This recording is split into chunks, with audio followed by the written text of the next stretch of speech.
નમસ્કાર દર્શક મિત્રો, સ્વાગત છે તમારું મનન ટાઈમ ન્યૂઝમાં।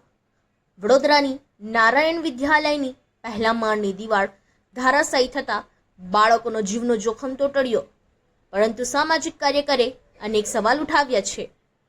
વડોદરાના વાઘોડિયા રોડ ગુરુકુલ 4 રસ્તા પાસે આવેલી શ્રી નારાયણ વિદ્યાલયમાં અચાનક એક ક્લાસરૂમની દિવાલ ધારાશાયી થઈ હતી।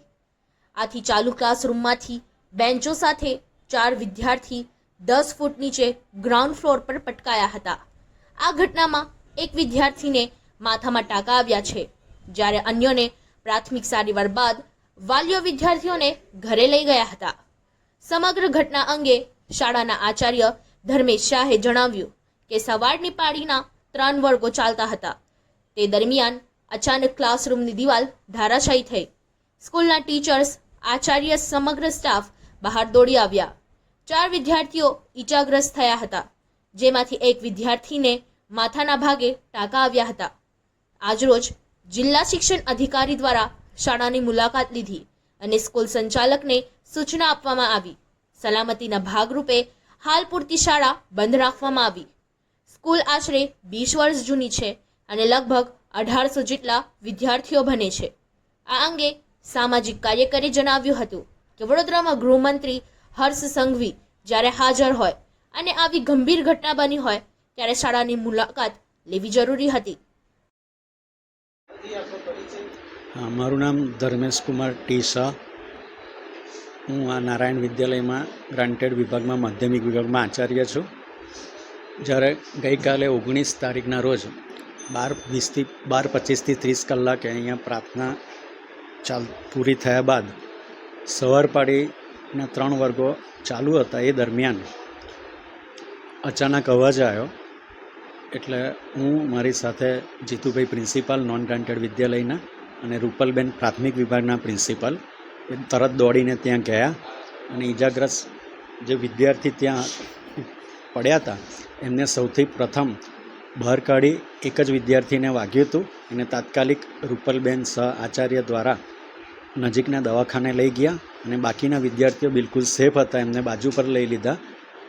એ ઊભા હતા ત્યાં અને તરત જ પછી મેં બહાર આવી અને દવાખાને મોકલી અને તરત જ બાકીના વિદ્યાર્થીઓને શાળામાંથી નીચે ઉતારવાની ઝડપથી કામગીરી કરી, જેથી કરીને વિદ્યાર્થીઓને ઉપર જોખમ ઊભું ના થાય। ને સમગ્ર સ્ટાફ, શિક્ષકો, ભાઈઓ, પટાવાળા સાથે બધા જ વિદ્યાર્થીઓને ગ્રાઉન્ડમાં નીચે લાવી દીધા સેફ। અને પછી એ સમય દરમિયાન અગ્નિશામક કેન્દ્રના ભાઈઓ આવી જતા એમને સામાન ખસેડીને બરાબર ચેક કર્યું કે અન્ય કોઈ વિદ્યાર્થી અંદર છે નહીં અને બધા સેફ છે। અને આ રીતે તાત્કાલિક અમે વિદ્યાર્થીને પ્રાથમિક સારવાર આપી, એના પેરેન્ટ્સને જાણ કરી, એમને બોલાયા અને બાકીના વિદ્યાર્થીઓને ઘરે પહોંચાડવા માટેના અમે આયોજન કર્યું અને મોટા વિદ્યાર્થીઓને વારાફરતી ઘરે મોકલ્યા। નાના વિદ્યાર્થીઓ જે પ્રાથમિકના હતા એમના પેરેન્ટ્સ અને વાન રિક્ષા ચાલક વાહનોને બોલાવી અને વિદ્યાર્થીઓને પણ ઘરે મોકલી દીધા।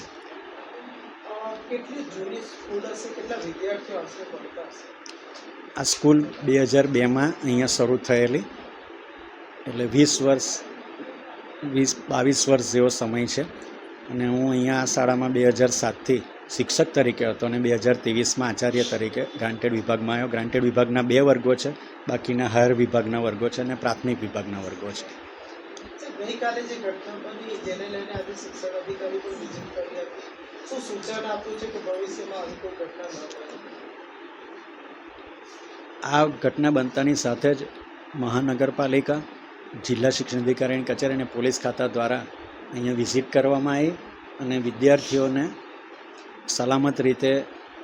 સલામતી બાબતે અમને અમારા નિવેદન લીધા અને અમને સૂચના આપી, નોટિસ આપી ને એમાં જણાવ્યું છે કે બાળકોને કોઈ નુકસાન ન થાય એ રીતે હાલ પૂરતી હમણાં શાળા બંધ રાખવાની છે, એટલે 3 દિવસની અમે રજા રાખેલ છે। ત્યારબાદ આગળ સૂચના મળતા અમે વિદ્યાર્થીઓને ઓનલાઈન શિક્ષણ તથા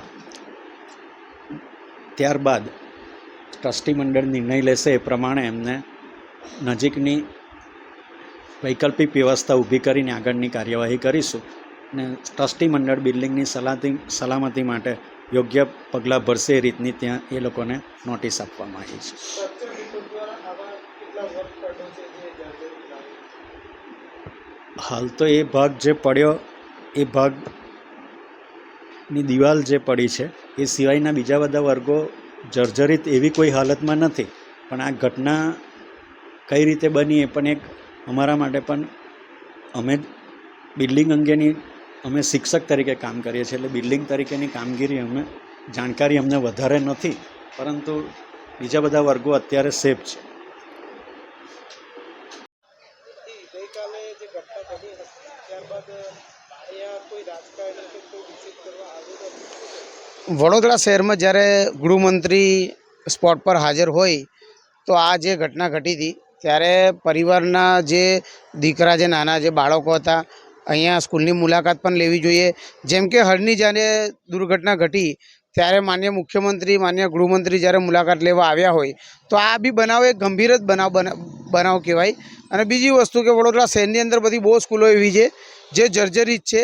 કોઈ બનાવ ના બને એની તકેદારી કરવી અને જે સ્ટ્રક્ચર રિપોર્ટની વાત હોય તો વહેલી તકે બધી સ્કૂલો જેટલી બી સ્કૂલો આવેલી છે વડોદરા શહેરમાં એ પછી ગ્રાન્ટેડ હોય નોન ગ્રાન્ટેડ હોય સરકારી સ્કૂલો હોય બધી સ્કૂલોની મુલાકાત લેવી જોઈએ અને તાત્કાલિક ધોરણે આના પર પગલાં લેવા જોઈએ.